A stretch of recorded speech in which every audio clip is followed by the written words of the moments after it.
മലയാളം കലണ്ടറിലെ 11ാമത്തെ നക്ഷത്രമാണ് പൂരം. ശുക്രൻ അധിപനായ ഈ നക്ഷത്രം ചിങ്ങം രാശിയിലാണ് വരുന്നത്. ആത്മവിശ്വാസവും സൗന്ദര്യവും ഈ നക്ഷത്രക്കാരുടെ പ്രത്യേകതയാണ്. പൂരം നക്ഷത്രത്തെക്കുറിച്ചുള്ള വിശദമായ വിവരങ്ങൾ താഴെ നൽകുന്നു. 1. പൊതുവായ സ്വഭാവം. പൂരം നക്ഷത്രക്കാർ പൊതുവെ സുന്ദരന്മാരും ആകർഷകമായ വ്യക്തിത്വമുള്ളവരുമായിരിക്കും. മറ്റുള്ളവരെ സഹായിക്കാനുള്ള മനസ്സും കാര്യങ്ങൾ വെട്ടിത്തുറന്നു പറയുന്ന സ്വഭാവവും ഇവർക്കുണ്ടാകും. കലകളോടും വിനോദങ്ങളോടും ഇവർക്ക് പ്രത്യേക താൽപ്പര്യമുണ്ടാകും. 2. ദശാകാലം, ദശാ പീരിയഡ്. പൂരം നക്ഷത്രത്തിന്റെ അധിപൻ ശുക്രനാണ്. അതിനാൽ ജനിക്കുമ്പോൾ ശുക്രദശയിലാണ് ജനനം. ഏകദേശം 20 വർഷമാണ് ശുക്രദശയുടെ കാലാവധി. ഇതിനുശേഷം സൂര്യദശ, ചന്ദ്രദശ എന്നിങ്ങനെ ക്രമത്തിൽ വരുന്നു. ശുക്രദശയിൽ ജനിക്കുന്നത് ഇവർക്ക് ജീവിത സൗകര്യങ്ങളും സുഖാനുഭവങ്ങളും നൽകാൻ സഹായിക്കും. 3. വിദ്യാഭ്യാസം, തൊഴിൽ. വിദ്യാഭ്യാസം. ബുദ്ധിശക്തിയുള്ളവരായതിനാൽ പഠനത്തിൽ ഇവർ മിടുക്കരായിരിക്കും. സാഹിത്യം, കല, വിനോദം, മാനേജ്മെന്റ് തുടങ്ങിയ മേഖലകളിൽ ഇവർ ശോഭിക്കും. തൊഴിൽ. ശുക്രൻ അധിപനായതിനാൽ കലയുമായി ബന്ധപ്പെട്ട മേഖലകൾ, സിനിമ, സംഗീതം, ഫാഷൻ, ഹോട്ടൽ മാനേജ്മെന്റ്, അലങ്കാരവസ്തുക്കളുടെ കച്ചവടം, നിയമം, അധ്യാപനം എന്നിവ ഇവർക്ക് അനുയോജ്യമാണ്. സർക്കാർ ജോലികളിലും ഇവർക്ക് അവസരങ്ങൾ ലഭിക്കാറുണ്ട്. 4. വിവാഹവും കുടുംബജീവിതവും. പൂരം നക്ഷത്രക്കാർ പൊതുവെ സന്തുഷ്ടമായ ദാമ്പത്യജീവിതം നയിക്കുന്നവരാണ്.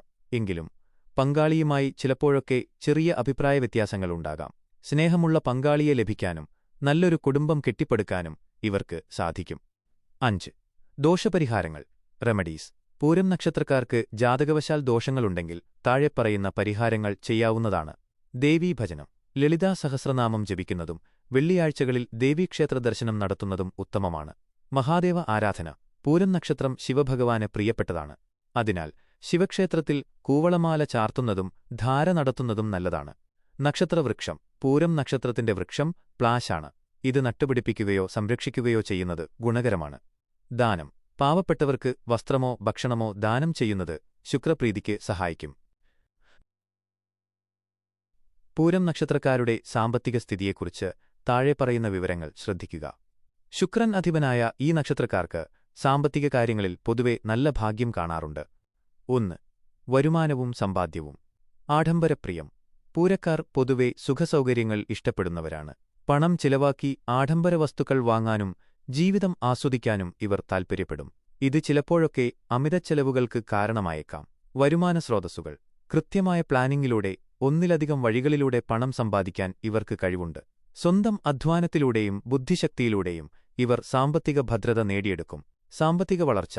ഇവരുടെ ജീവിതത്തിൽ 45 വയസ്സിനു ശേഷമാണ് കൂടുതൽ സാമ്പത്തിക സ്ഥിരതയും ഉയർച്ചയും പ്രകടമാകുന്നത്. ചെറുപ്പകാലത്ത് ചില സാമ്പത്തിക ബുദ്ധിമുട്ടുകൾ നേരിട്ടാലും പക്വതയെത്തുന്നതോടെ സമ്പാദ്യശീലം വളരും. 2. ബിസിനസ്സും നിക്ഷേപവും. സ്വന്തം സംരംഭങ്ങൾ. മറ്റുള്ളവരുടെ കീഴിൽ ജോലി ചെയ്യുന്നതിനേക്കാൾ സ്വന്തമായി ബിസിനസ് ചെയ്യാനാണ് ഇവർക്ക് കൂടുതൽ താൽപ്പര്യം. കല, ഫാഷൻ, വസ്ത്രവ്യാപാരം, കെട്ടിടനിർമ്മാണം തുടങ്ങിയ മേഖലകളിൽ ഇവർക്ക് മികച്ച ലാഭം കൊയ്യാൻ സാധിക്കും. Real estate. ഭൂമി ഇടപാടുകളിലും വീട് നിർമ്മാണത്തിലും പൂരക്കാർക്ക് നല്ല ഭാഗ്യം കാണാറുണ്ട്. വസ്തുവകകൾ വാങ്ങിക്കൂട്ടുന്നതിൽ ഇവർ താൽപ്പര്യം കാണിക്കും. പങ്കാളിത്തം. ബിസിനസ്സുകളിൽ പങ്കാളികളെ തിരഞ്ഞെടുക്കുമ്പോൾ അതീവ ശ്രദ്ധ പുലർത്തണം. വിശ്വസ്തരായ സുഹൃത്തുക്കളുമായി ചേർന്ന് ചെയ്യുന്ന ബിസിനസ് ഇവർക്ക് ഗുണം ചെയ്യും. 3. സാമ്പത്തിക വെല്ലുവിളികൾ. ധൂർത്ത്. കൈയിൽ പണം വരുമ്പോൾ നിയന്ത്രണമില്ലാതെ ചിലവാക്കുന്ന സ്വഭാവം ഇവർക്കുണ്ട്. ഇതൊഴിവാക്കി ഭാവിയിലേക്ക് കരുതൽ വയ്ക്കുന്നത് നല്ലതാണ്. സഹായമനസ്കത. മറ്റുള്ളവരെ സഹായിക്കാൻ പണം കടം കൊടുക്കുകയും പിന്നീട് അത് തിരികെ കിട്ടാതെ വരികയും ചെയ്യുന്നത് ഇവരുടെ സാമ്പത്തിക ഭദ്രതയെ ബാധിച്ചേക്കാം. സാമ്പത്തിക ഇടപാടുകളിൽ കൃത്യത പാലിക്കുന്നത് ദോഷങ്ങൾ കുറയ്ക്കും. 4. ഭാഗ്യഘടകങ്ങൾ. അനുകൂല രത്നം. സാമ്പത്തിക അഭിവൃദ്ധിക്കായി വജ്രം ധരിക്കുന്നത് നല്ലതാണ്. അനുകൂല ദിവസങ്ങൾ. വെള്ളിയാഴ്ചകൾ സാമ്പത്തിക കാര്യങ്ങൾക്കും പുതിയ സംരംഭങ്ങൾക്കും ഏറ്റവും അനുയോജ്യമാണ്. നിറം. വെള്ള, നേർത്ത നീല, ചുവപ്പ് എന്നീ നിറങ്ങൾ ഇവർക്ക് ഭാഗ്യം നൽകുന്നു. ഈ വീഡിയോ നിങ്ങൾക്ക് ഉപകാരപ്പെട്ടുവെങ്കിൽ ദയവായി ലൈക്ക് ചെയ്യുക, സുഹൃത്തുക്കളിലേക്ക് ഷെയർ ചെയ്യുക. ഇതുപോലുള്ള കൂടുതൽ വീഡിയോകൾക്കായി ഈ ചാനൽ ഇപ്പോൾ തന്നെ സബ്സ്ക്രൈബ് ചെയ്യൂ.